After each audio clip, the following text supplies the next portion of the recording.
las elecciones ya se iba a componer todo.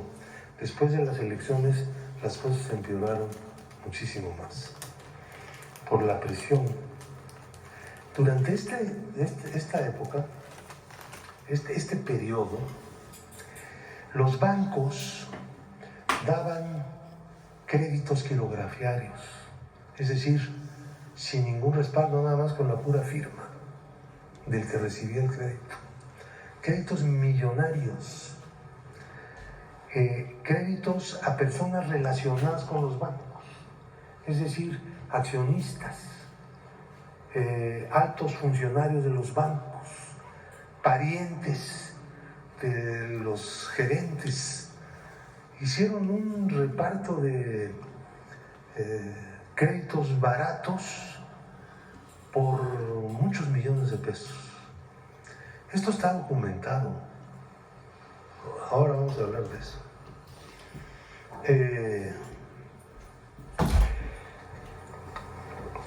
Claro, en el momento en que estalla la crisis, el secretario de Hacienda dice, y el nuevo presidente dice, es que no sabíamos nada de los bonos que había estado Salinas emitiendo. ¿Cómo que no sabían nada si eran miembros de ese gobierno? Pues ¿de dónde llegaban? Llegaban del mismo grupo político. Cedillo no iba a ser el candidato, ustedes lo saben, todo el mundo lo sabe. El candidato era Colosio, él fue, digamos, que el relevo. Pero Cedillo era el coordinador de la campaña de Colosio. Entonces había estado en el gobierno directamente, tenía conocimiento de eso. Su carrera como funcionario alto pues fue en el fideicomiso para cubrir los riesgos cambiarios, que era pues un instrumento para sustituir confianza por soluciones a los problemas de deuda en dólares de los empresarios. Perdón. Entonces, veamos cómo se hizo, cómo se construyó este edificio de FOBAPROA. El FOBAPROA empezó a operar dando bonos, fondeando a los bancos que tenían dificultades de cobro. Una cantidad enorme de créditos que estaban en cartera vencida y que el FOBAPROA asumía a cambio de bonos que se le entregaban y entraban al activo y al patrimonio del banco. Entonces el FOBAPROA empezó a cubrir adeudos privados. Esta no era la función. La función del FOBAPROA era una especie de seguro para proteger el ahorro bancario. Cuando un banco entraba en dificultades, la Comisión Nacional Bancaria intervenía al banco y entonces lo podía sanear utilizando las cuotas pagadas por los bancos al FOBAPROA y cubriendo, por lo tanto, determinados quebrantos, aunque no había un techo como después se puso. De todas maneras, pues eso estaba en dependencia de la política de la propia autoridad del país. Empezaron a dar. En la Cámara no había informe, no se informó nada a la Cámara. Estaban simplemente pues regalando dinero, pues, para decirlo en términos llanos. Hasta que hubo ahí una pequeña rebelión y dijeron, bueno, pues tienen que informarnos. Y fueron a informar. El asunto era mucho peor que lo que suponíamos. Las cosas ya estaban en un nivel verdaderamente insostenible. ¿Quién va a cubrir todo esto? Del desastre. La economía del país estaba mal, la inflación galopaba, el tipo de cambio llegó hasta 11 y pico, venía desde 3, con la reforma, ¿se acuerdan? El cambio de los pesos llegó hasta 11. Bueno, entonces se hicieron dos bandos. Hay en México y en la historia una tendencia a que haya dos bandos, por más que se hacen esfuerzos para que haya más bandos, ¿no? Hay países donde hay más. En México siempre hay la tendencia de que haya dos posiciones, dos bandos. Al principio no era así, aparentemente. La primera proposición era mantener la política que se había iniciado con el programa de rescate. Cubrir sobre la base de unas reglas muy laxas los créditos que los deudores, los grandes deudores, no podían pagar. El programa para pequeños deudores era aparte. Lo separaron porque eran cantidades mucho menores y el regateo era mucho mayor. O sea, al pequeño deudor le tocaba cubrir un porcentaje mayor del adeudo por una razón, porque muchos de ellos eran hipotecarios. ¿Y qué? Si no pagaban, perdían la casa. Entonces los podían extorsionar, vamos a decir así. Entonces, ese programa que todavía subsiste como el rastro, como un adeudo, nunca tuvo una importancia grande. Ellos presumían mucho de su programa de pequeños deudores, pero les salió baratísimo y los pequeños deudores pues tuvieron que pagar una buena parte. Los grandes deudores, pues no. Así no fue la historia. Era muy laxa la norma.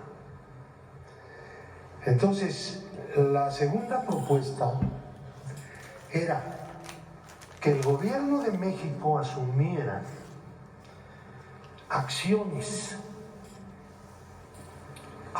sin derechos corporativos, que los dueños de los bancos siguieran manejando los bancos y el gobierno no interviniera en la administración. Tuviera, con la emisión de bonos, una parte, la parte necesaria de acciones para fortalecer el activo de los bancos y que estos siguieran operando. Con el tiempo, una vez que los bancos empezaran otra vez a tener utilidades, que era previsible que dentro de un determinado tiempo, pues lo obtuvieran. Entonces, con las ganancias, productos de las utilidades de esas inversiones de capital, de esas acciones, empezarían a amortizar las mismas acciones. Entonces, no sabíamos exactamente cuánto tiempo se iba a durar, pero desde luego no 25 años, era imposible. Se hubiera resuelto y se hubiera empezado a resolver en el momento en que, como ocurrió, los bancos empezaran otra vez a tener utilidades. Ahora tienen unas utilidades grandísimas, pero no amortizamos nada. ¿Entiendes? Nada. Un año después en Japón, esta propuesta se aplicó, la que yo presenté. Y les fue bien, digo, dentro de lo que cabe. Tenían una crisis espantosa, pero salieron. También lo hizo el presidente Obama, lo comentábamos hace un momentito, lo recordábamos, con algunas empresas. En lugar de hacer ese salvamento, decir, te doy dinero y me cobras los intereses de lo que estoy dando. O sea, ¿cómo? Era este sistema, que duró poco tiempo en la política de Obama de salvamento de empresas grandes. Algunos bancos entonces quebraron, los dejaron quebrar, pero lo que estaban protegiendo era la economía, la producción. Y lo hicieron bien. Bueno, del mundo entero, el que peor lo hizo fue México, que es una cosa muy fea. Porque ahí está la deuda. Dicen algunos políticos del viejo régimen, que la deuda de un país no se paga nunca. ¿Cuál es el problema? ¿Cierto? No se trata de eso, no se paga nunca. ¿Saben por qué? Porque se paga todos los días. Porque nadie se hace pobre por deber, se hace pobre por tener que pagar los intereses de lo que debe. Esa es nuestra historia, es nuestra realidad. Porque el pasado nos persigue cuando las cosas que se hacen son de una profundidad dañosa inmensa. Vamos a aterrizar ahí. Bueno, entonces había dos proposiciones. La proposición que ganó, el PAN estaba ahí nadando y finalmente pues, no era cierto. Estaba en la misma propuesta. Reconocer la deuda de Fobapro. Y la nuestra, en esa época, el presidente del PRD era Andrés Manuel, justamente. Yo la presenté y dije, bueno, esto que acabo de explicar. Es importantísimo tener presente que había dos propuestas. Que no era fatal reconocer la deuda. El Congreso tiene la facultad de reconocer la deuda, pero las deudas no se pueden contraer si no son para inversiones que generen ingresos. Eso dice la Constitución. ¿Sí? Aceptar la deuda era inconstitucional. Bueno, dice Zedillo que se auditó el Fobapro y que se entregaron los resultados en su momento. Miente feo. Miente feo. ¿Eh? Hay varias formas de mentir. Miente feo. Aquí está el que no quisieron entregar. Entregaron en la Cámara un disco encriptado. Tenía 5 llaves. 5 llaves. Larguísimas. Aquí están los 5 passwords. Entonces, le dieron una al PRD, otra al Verde, otra al PT, otra al PRI y otra al PAN. Para poder desencriptar, había que tener las 5. Nosotros, después de una acción política, tomando en cuenta que los candidatos, tanto del PRI como del PAN, pues tenían que dar respuesta a la exigencia de que dónde está la llave del disco, ¿no? Pues sí. Hablando de Titán. Sí. Entonces, Cuauhtémoc inmediatamente intervino y dijo, a ver, mi aliado que tengo ahí, que era el PT, pues se suelta y además ellos están de acuerdo, no había que presionarlos. Los del PAN dieron una llave que no era Fauci Randall. Ese es bueno para esas cosas, ¿no? La entregó, pero era falsa. Entonces se generó un conflicto interno en el PAN, diciendo, pero ¿qué les pasa? Estamos en vísperas de una elección y ustedes jugando con esto. Entonces entregaron la llave. Entonces ya teníamos 4 llaves, pero imposible de abrir.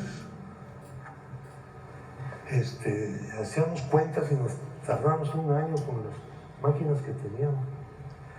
Entonces le pedimos ayuda a un científico bueno para estas cosas y empezó a trabajar y avanzó algo en la descriptación o desencriptación.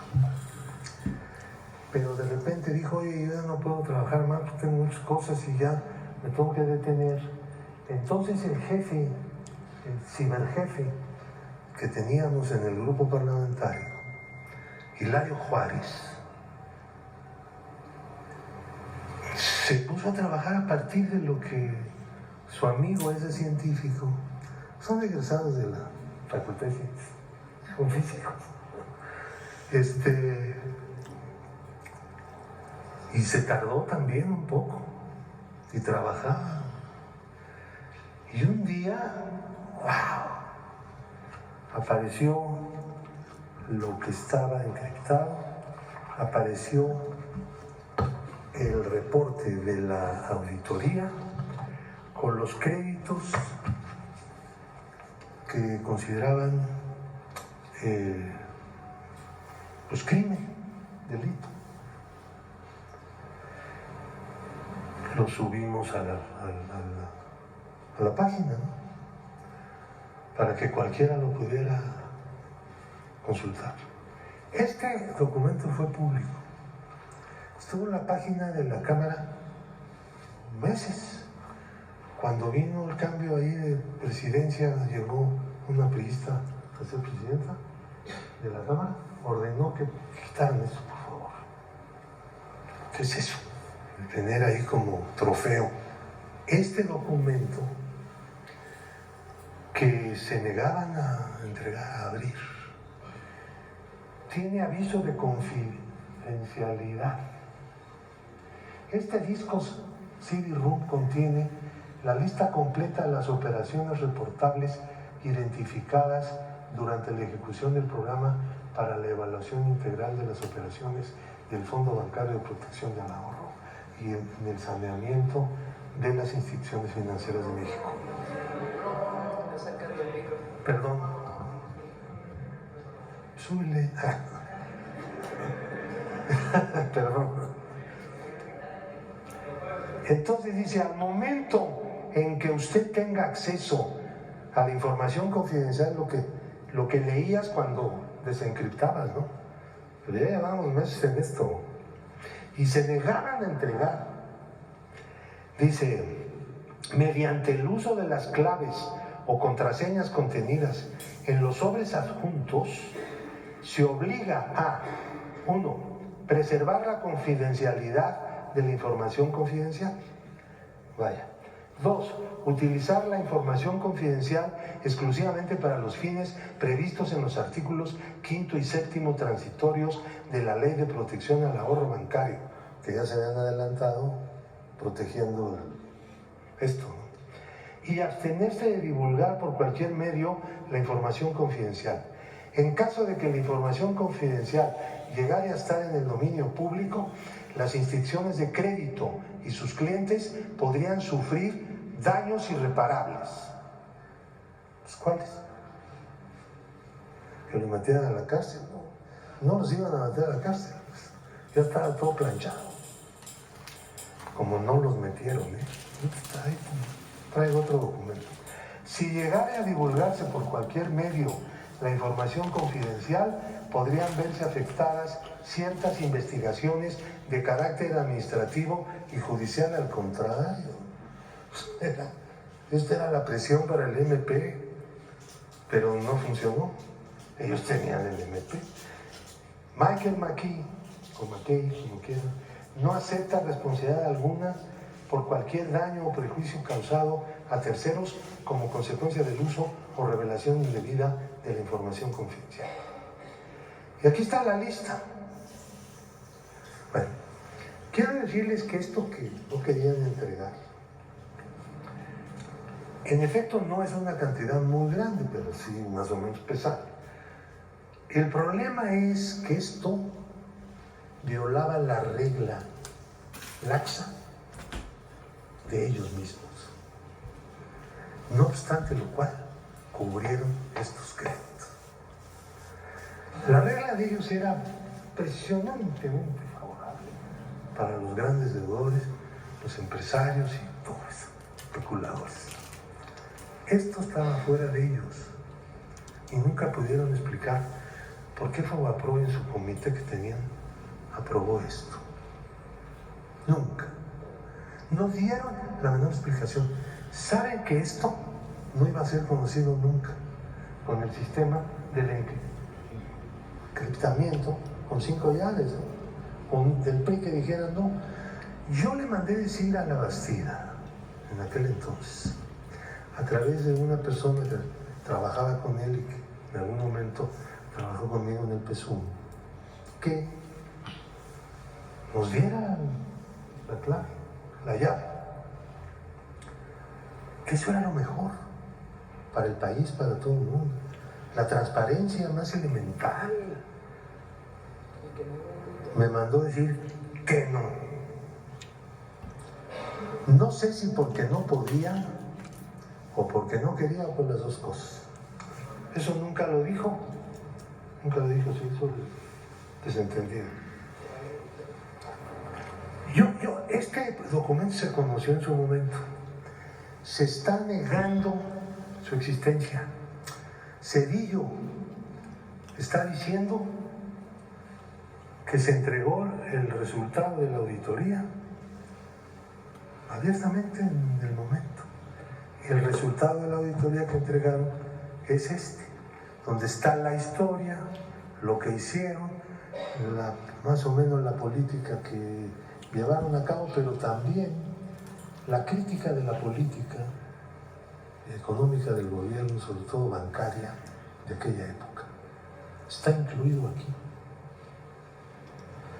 Yo quisiera, si me lo permite la presidencia, entregar simbólicamente estos documentos aquí a la presidencia de la República como testimonio de que existen, de que el de los fraudes que hicieron, lo ocultaron y quien lo dio a conocer fue la gente de izquierda en la Cámara.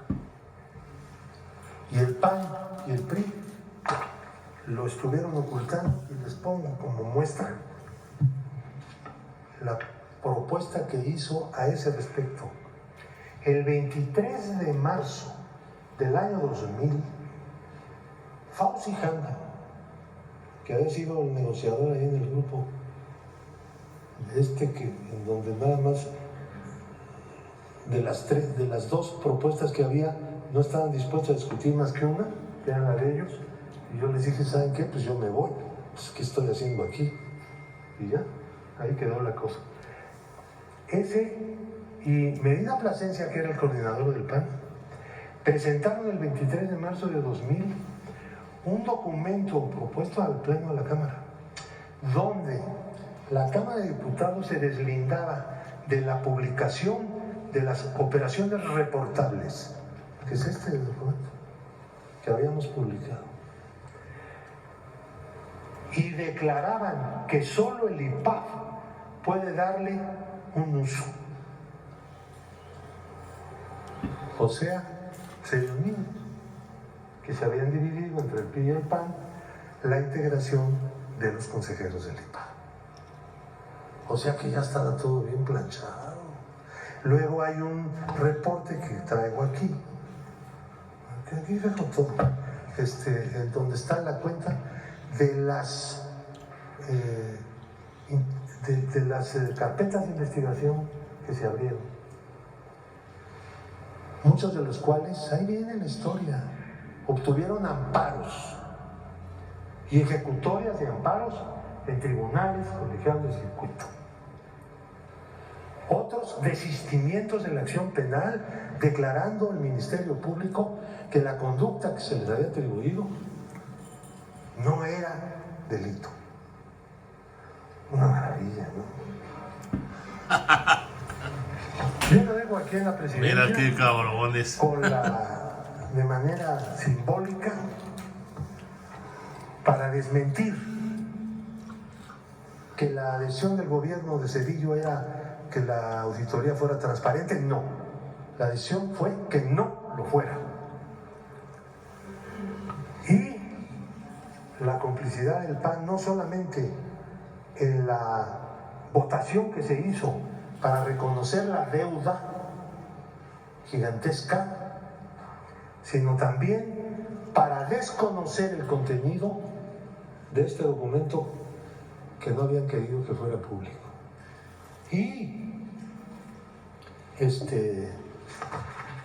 ahora no sé qué es lo que van a decir, pero como de simbolismo también está hecha la lucha política, que conste que esto se lo volvemos a presentar al pueblo de México a través de su presidenta como un testimonio de lo que hicieron innecesariamente para proteger los intereses de los grandes ricos y poderosos de este país.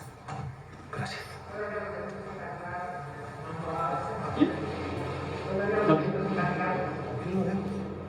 Ya lo haremos público. Espérenme nada más. Fíjense tanto. Vamos a poner una encuesta. Digo nada más para que se hizo en septiembre del 2024. Digo, para ver a quién escogieron como vocero la oposición. No, porque ahora su vocero resulta que es Zedillo. Pues mira nada más el vocero que escogieron. La encuestadora Encol preguntó el 24 de septiembre del 2024, de los siguientes personajes que le voy a mencionar, dígame por favor para usted quién ha sido el mejor presidente. 68% Andrés Manuel López Obrador. ¡A huevo! 6% Vicente Fox Quesada. 5% Enrique Peña Nieto. 4% Felipe Calderón Hinojosa. No, ya está más abajo que Calderón, está más difícil. Más contundente la victoria, no puede ser. 4% Ernesto Zedillo. Para que vean. 3%, 4% Felipe Calderón Hinojosa. Todo México ya está despierto, mis amigos. Miren, ahí está la prueba.